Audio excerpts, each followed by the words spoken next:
Good morning all of you. बच्चों, आज हम पढ़ेंगे पार्ट 2, वर्ण और मात्रा। सबसे पहले हम यह जानेंगे कि वर्ण किसे कहते हैं।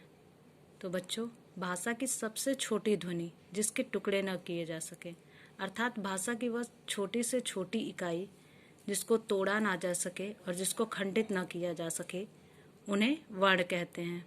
शब्दों के हम टुकड़े कर सकते हैं, परंतु वर्णों के नहीं। बच्चों, वर्ण के दो भेद होते हैं, स्वर और व्यंजन। हिंदी वर्णमाला में 11 स्वर और 33 व्यंजन हैं।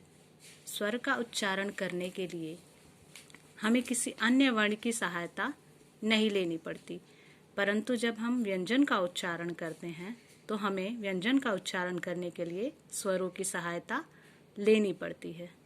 अभी आपने जाना कि हिंदी वर्णमाला में 11 स्वर और 33 व्यंजन है। इसके अलावा हिंदी वर्णमाला में 3 अयोगवाह होते हैं, जिन्हें अनुस्वार, अनुनासिक और विसर्ग कहते हैं। इसके अलावा 4 संयुक्त व्यंजन भी होते हैं। बच्चों, हम जानेंगे कि मात्राएं किसे कहते हैं। तो जो स्वरों के चिन्ह होते हैं हमारे, उन्हें ही हम मात्रा कहते हैं। अयोगवाह का मतलब ये होता है, इन्हें ना तो स्वर ही माना जाता है और ना ही व्यंजन ही माना जाता है। इन दोनों में आधे स्वर और आधे व्यंजन मिले होते हैं। इन्हें अयोगवाह कहते हैं। देखिए, अ से लेके अ तक हमारे स्वर हैं, वो 11 हैं। क से लेकर ह तक व्यंजन, जिनकी संख्या 33 है। अंग, अह और अनुनासिक, इसे अयोगवाह कहते हैं।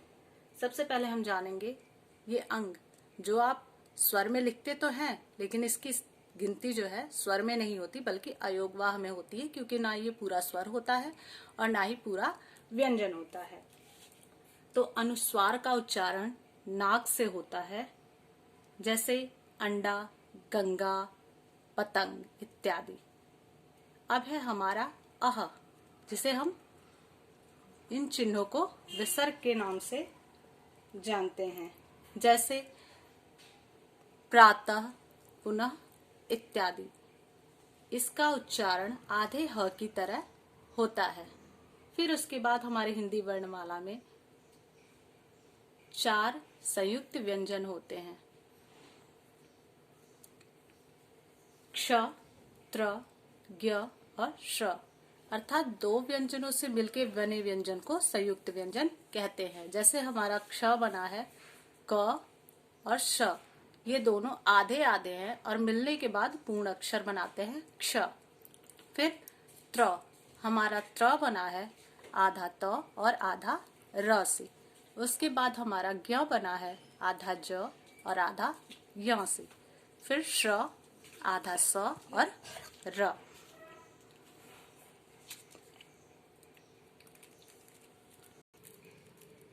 बच्चों, अभी तक आपने जाना वर्ण और मात्राएं किससे कहते हैं।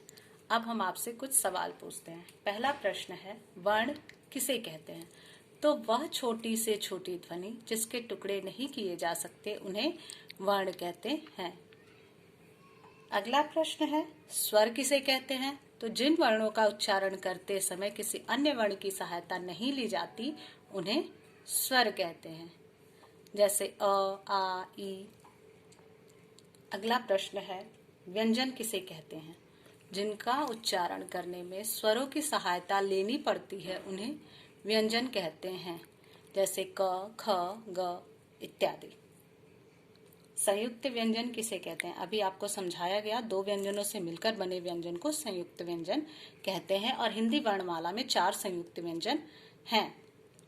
आपका अगला प्रश्न है, मात्राएं किसे कहते हैं। तो स्वरों के चिन्ह को ही मात्रा कहते हैं। अब पाठ के अनुसार आगे अभ्यास कार्य दिए हुए हैं, जिसका एक उदाहरण यहाँ दिया गया है और बाकी आपको स्वयं करने हैं। हर अभ्यास कार्य में यही प्रक्रिया होनी है, जैसे आधा ग, धन आ, धन आधा य, धन अ मिला के बना गाय। उसी प्रकार आपको उ, आधा द, आधा य, आ, आधा न और अ, उसी प्रकार इन वर्णों को भी आपको मिलाकर यहाँ पर अपनी गृह कार्य पुस्तिका में लिखना है। यह आप लोगों का गृह कार्य है। हमारा अगला अभ्यास कार्य है अनुस्वार और अनुनासिक से बने 4-4 शब्द आप लिखेंगे। उदाहरण के लिए यहाँ पे एक अनुस्वार और एक अनुनासिक शब्द दिया गया है, बाकी 3-3 आपको स्वयं करने हैं। अगला अभ्यास कार्य है दिए गए वर्णों को अलग अलग करके लिखना है। अभी आपको यहाँ वर्ण अलग करके दिए गए थे और आपको शब्द लिखना था। अभी यहाँ शब्द दिए गए हैं और आपको एक एक वर्ण अलग अलग करके लिखना है। एक उदाहरण दे दिया गया है, उसके अनुसार आपको ये सारे करने हैं। हमारा 5वां अभ्यास कार्य है उचित मात्राएं लगाइए।